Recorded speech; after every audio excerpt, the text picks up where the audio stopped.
For the Nankang Tyre Sports 1000 Championship, the lights go out, away we go. Good start from Dan Clues from the outside of the front row. Ryan Yarrow from pole position was a little bit slow away, down towards Clervaux. They go for the first time, and it's the Mittel number 2 that's got the advantage here over Ryan Yarrow in second place. It looks like it's Clint Newman in third. It's that John Cutmore I can see in the Cup 200 car in fourth position, possibly. Always as well. Spin there, that's one of the 69, I think. 69, yeah. Ian Hutchinson had a spin. So off they go through the right-hander at Hawthorne, now through the chicane and down towards the back straight. The top 2 are pulling away a little bit from the rest of the field. I think everyone's got going again, which is good news. And it was Clues that was leading there. There's a bit of a lock-up from someone going into Tower. Oh, is that in the Cup 200s? The white car, that's Richard Webb, who was a non-finisher early on. He's got ahead of John Cutmore. I think when Kieran asked John, are you going to have a win in the next race as well? John said, not if Richard Webb's out, and it looks like that might be exactly what's happening. Yeah, absolutely, and of course a very good recovery there from Webb as well, because remember he retired in the last one, but really showing that he's out for vengeance in this one, as we see car number 24 there. That is the Oddleston car, the Mattel MC53, heading past one of the Cup 200s. Meanwhile, at the front, it is cars number 2 and 54 going at it again with Close in front, but how much longer as number 54 goes down? That's Yarrow at the inside of the hairpin and goes through into the lead. So Aspire leads Mattel, and Yarrow really just pulling a masterful manoeuvre. And could we see him pulling away? That could happen, but number 2 staying right with him as we see some gravel being kicked up in the background, but everyone's still proceeding as orderly as possible. Yeah, so that's Yarrow with a great move there at the hairpin to get the lead away from Dan Clues, the reigning champion, the 4-time champion. Ryan Yarrow already a winner today. Yesterday had a grid place penalty after an incident in qualifying, and then the race didn't really go to plan either for him. But today is another day, and he's looking a lot stronger there. You've got Clint Newman there in third, Carl Austin in fourth, and here comes Tom Johnston making a move there. He's got past Richard Webb now up on the inside, and he's up there into fifth place. Richard Webb is sixth, and then seventh is Noah Osbaldeston there in the number 24 Mattel for the teenage driver in his first Cup Sports 1000 race weekend. Through the Jim Clark S's they go. Fantastic sight through the trees, and then off up to sunny, which is the right word today, isn't it?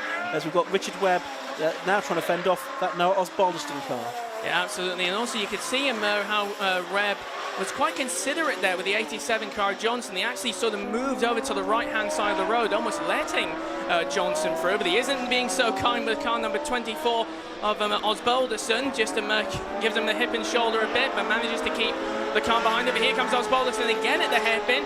No, doesn't quite manage it, doesn't want to lose his front end. And of course these cars, I should remind everybody, we've talked about them earlier on in the stream.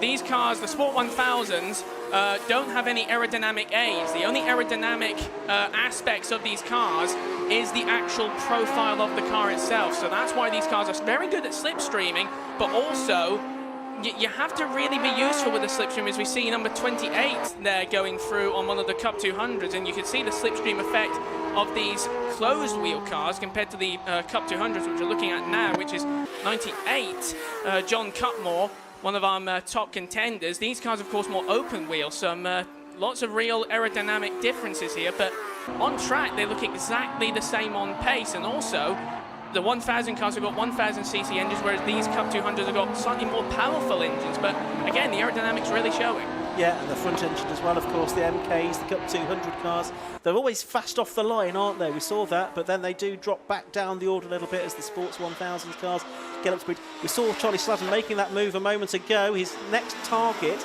is Naeem Hack in the number 15 car, one of the Spire GT3s. Sladden, of course, had that issue which caused that spin in the earlier race today and brought out a stoppage.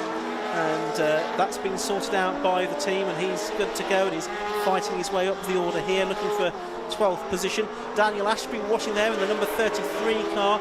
He's in 8th position at the moment. Of course, he was P2 P3 I should say, in the early race. He was P2 for some of it, and now he's in a battle with Jonathan McGill for 8th and 9th position, so he's dropped a lot further back in this race. I think he's going to lose the position there. Yes, he is. So the two Spires doing battle, and it's McGill now up into 8th place. Yeah, and also the 33 car there got a little bit squirrely there, did Ashby, at the hairpin. I actually saw the back end just kick out a little bit as he was chasing after one of the Cup 200s, and that just sort of set him up to be passed by McGill in the 72 there. And you can see the gap already between those two there. McGill just sort of saying thanks very much, and now chasing after Richard Webb's car, which is the leading car in the Cup 200s. Webb just a little bit wide there through Tower Corner, but managing to keep it all together as they head up to the Jim Clark S's. And you can see, let's just see these guys cut the curbs. In fact, they do. Webb taking a lot of curb there. You definitely don't want to cut those curbs too much, because those tyre bales are absolutely unforgiving, as many a touring car and in some cases GT driver will begrudgingly testify. Absolutely right, yes. You don't want to be making contact with those, so you've got to be very precise with your lines through that part of the circuit. So here's Webb, he's got McGill and Ashby behind him. Slightly quicker, probably the Sports 1000 cars behind him. I should tell you, by the way, Ryan Yarrow is still leading this race, 4 laps in. He's nearly 9/10 of a second clear of Dan Clewis. So it's 54 from 2, and Clint Newman third in car 42. As off goes the 83 car, that is Wayne Armsden. He has had a moment there. The driver from Leicester, you can see he's got the novice cross on the back of his car. Good news for him, though, is that he is back into the race. And we're watching now car 87, Tommy Johnston. He's in 5th place. Behind him is 24, Noah Osbaldeston. Yeah, he's got 5th place for the moment, but for how much longer? Because Osbaldeston is right behind him as they head down the back stretch now, which is the old start-finish straight, down towards Tower. And indeed, Osbaldeston going side by side with the 87 and goes through. He made that look oh so easy in the factory Mattel cars Mattel. And also Johnson just saw, I'm not so sure if he was caught napping there or he just let him through there, because it looked really, really easy. And Johnson already sort of losing ground to the 24.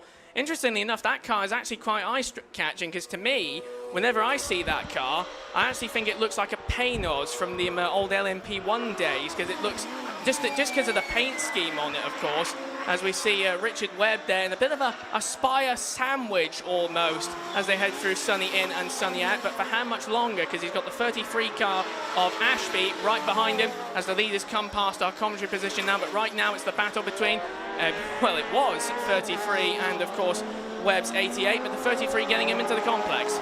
Meanwhile, behind our commentary position, the 83 car of Wayne Armstrong has just been pushed back into the paddock, so he is indeed out of the race, I'm afraid to say. As past our commentary box now go the Ashby and Webb cars in 8th and 9th places respectively. Cutmore's dropped back a couple of positions as well, hasn't he? He's lost out to Charlie Sladden and Naeem Hack on that lap. It was a slower lap for him, so there's a couple of cars between the two Cup 200 leaders, Webb and Cutmore, as we're watching the race leaders again, as Dan Clues there in number 2, the Mattel, chases after the number 54 Spire. Excuse me, there was 0.8 per second between these two at the start of the lap. With only 5 minutes of the race to go, I think Clues might just be closing in a little bit. Yeah, he certainly is. I mean, the gap at the moment, according to the timing tower, is still 0.841 of a second, but on track, it doesn't look like that much. I mean, yeah, it looks a little bit shorter than that. And of course, tenths of seconds is how you truly measure distance in racing. You can see the cars just closing up a bit more, going through the complex, now up towards the hairpin.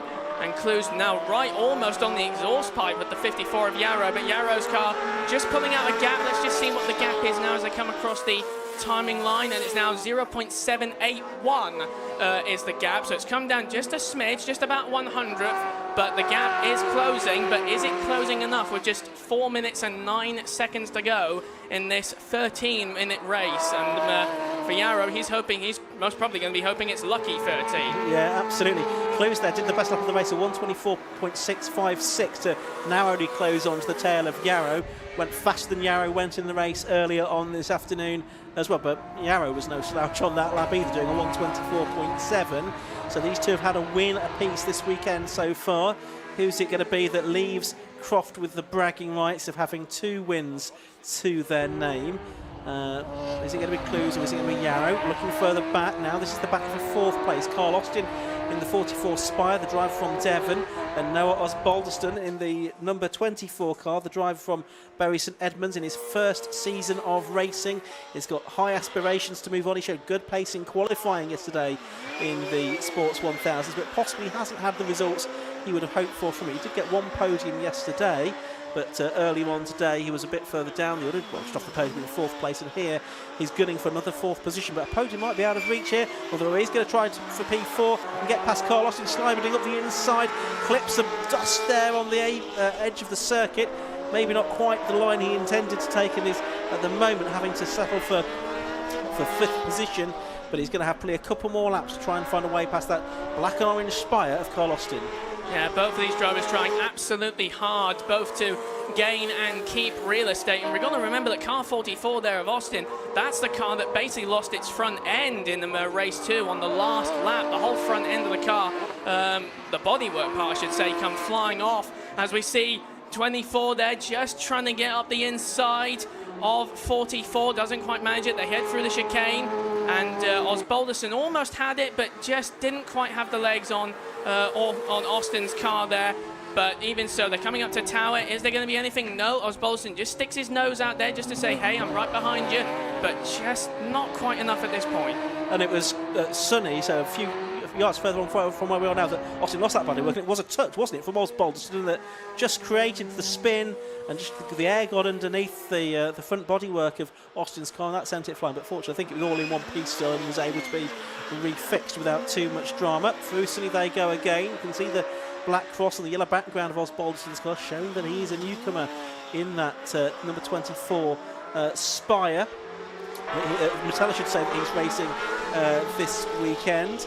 I think there was a bit of touch there because the 44 of Austin got pushed out wide a bit going into the complex, and that's allowed Osbalderson to go through now. So car 24 is now ahead of 44 as they head through the hairpin. And I actually noticed heading through Sunny in and Sunny out that the Mattel car just had a bit more pace, a bit more manoeuvrability compared to the Spire there, because on the straights there was a bit more of an advantage in the Spire, but Osbalderson using that more sort of agility to get past, and thankfully without any contact. Well, not anything that caused any bodywork parts to fly off, but yeah, they're certainly a bit cleaner this time. It certainly was. Right, the last lap board has gone out, possibly slightly early, but the leaders now on their last lap. They are making their way through the Jim Clark S's. I can see from our commentary box. Here they are now, heading through the right-hand kink at Croft. It is Yarrow then, 54 leading, still working hard. Can't afford to rest here as he's got the number 2 car of Dan Clues behind him, piling on the pressure. It's Clues still has the best lap of the race, the 124.656. Down to the complex then for the final time they come. Sweeping through the left-hander, slowing more for the right-hander, then changing direction again for the left-hand hairpin, the final corner of the lap. Clues. Oh, he almost got him. He thought about it, didn't he? But decided better off it now. Can he get a better run out for the final corner? No, he can't. It's going to be Yarrow, who's always been good out of that final corner, that comes through and takes the checkered flag.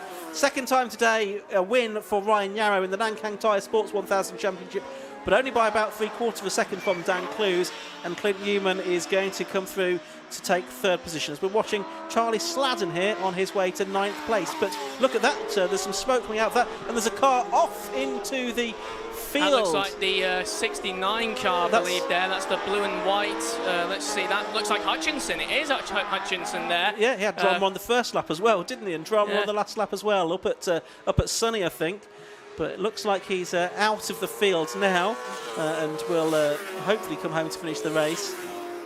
We think there might have been some oil down on the circuit, possibly.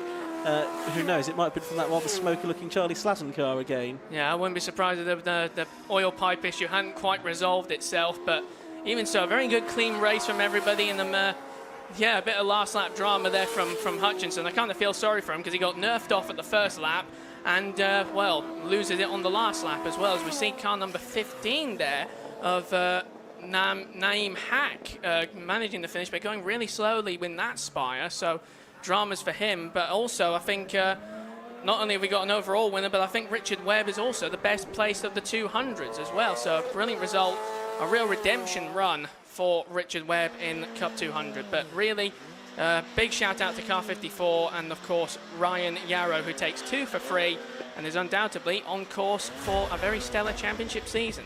Though it's still a long season to go. It's a long way to go, but he's looking for his 5th title. and 2 wins from 3 is not a bad way to start the campaign, is it? Let's have a look at the result then. Ryan Yarrow was number 54 that took the victory in that 9-lap race for the Nankang Tyre Sports 1000 Championship. He was 3/4 of a second ahead of number 2, Dan Clues in the Mattel. Third was number 42, Clint Newman. Fourth was number 24. Now, as Bolton after that battle with 44, Carl Austin, who took 5th. 6th was number 87, Tom Johnston. 7th was number 72, Jonathan McGill. Charlie Sladden from the back of the grid came back to 8th place in number 28.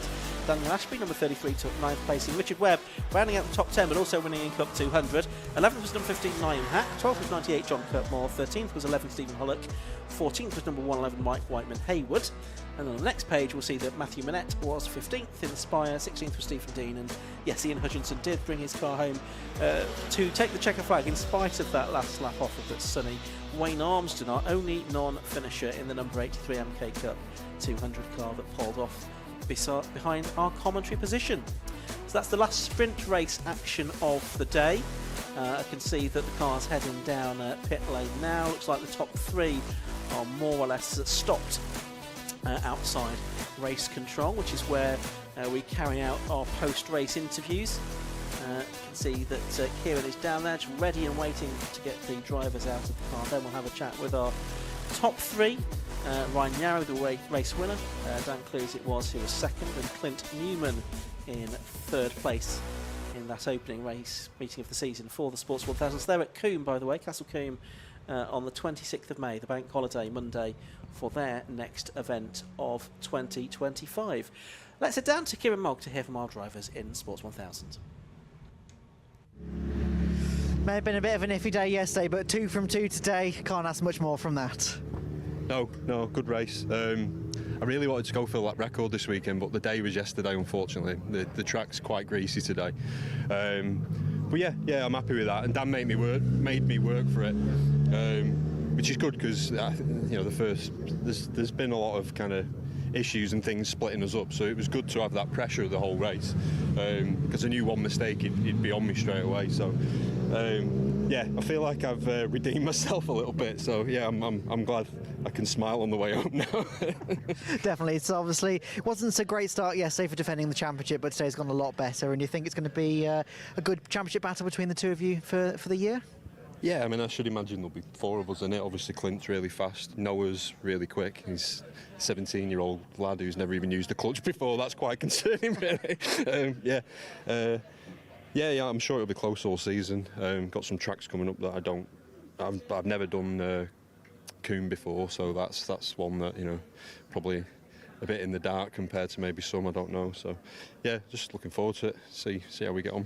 Absolutely. Well, congratulations on the win, and we'll look forward to seeing you out next time. Thank you. Cheers. Cheers, thanks. We'll have a quick word with Dan Clues. So Dan, 2nd place, and couldn't quite catch him, but you were getting close. We're getting close towards the end again. Yes, yeah. It was a really quick pace with the pair of us rounds just sort of sneaking away a bit. Then we reeled him back in. Little mistake from me here, just a tenth or 2 here. That's all we were trading between us. But yeah, really enjoyed it. And for a first run out in the brand new car, a 1st and 2 seconds, we can't complain at all, can we? Yeah, 100%. Obviously, a brand new car by Mattel, and so for the rest of the year, you should be in a pretty tight championship battle, I'd imagine. I certainly hope so. Yes, yeah. Looking forward to the fight. Yeah, thoroughly enjoying this. So I'm glad we're right on the pace. Yeah, definitely good. Well, congratulations on the podium, and look forward to seeing you next time. Thank you. See you next time. Cheers. Thank you very much. We'll speak to quickly Clint. Or your hunter. Clint Newman, 3rd place there. You're watching obviously these guys. You had some battling of your own. How was that out there? Yeah, it was. I guess it's pretty lonely. These guys were way quicker, so yeah, it's nice to come 3rd. Yeah, definitely. Do you think maybe next time you might be able to take the fight to them? Croft hasn't been. It's been a mixed weekend. I've not really had the pace of these guys for most of the weekend, but it's not a strong track for me. But hopefully, I can be more competitive in the rest of the season. 100%. Well, congratulations on the podium, and look forward to seeing you next time. Thanks a lot. Cheers, thanks. Okay, so the Cup 200 winner, Richard Webb. Can you come and take a word with him? So how was that out there? You were battling with just about everybody. Yeah, I was just desperate to have a race, basically. We had a mixed weekend, but the team have been great, and to be back on the grid this year is it's amazing. Really enjoyed it. Yeah, good. And obviously, John Cutmore took the win earlier. You didn't really, on the same vicinity of track, you weren't really there today. Do you reckon you'll be there with him next time? Absolutely hope so. I don't want to give it to him that easy again, that's for sure. Absolutely. Well, congratulations on the win. Look forward to seeing you next time then. Just want to say thanks to the team as well. They've been superb this weekend, so thanks to everyone who's helped. Absolutely. Well, congratulations. Thank you very much.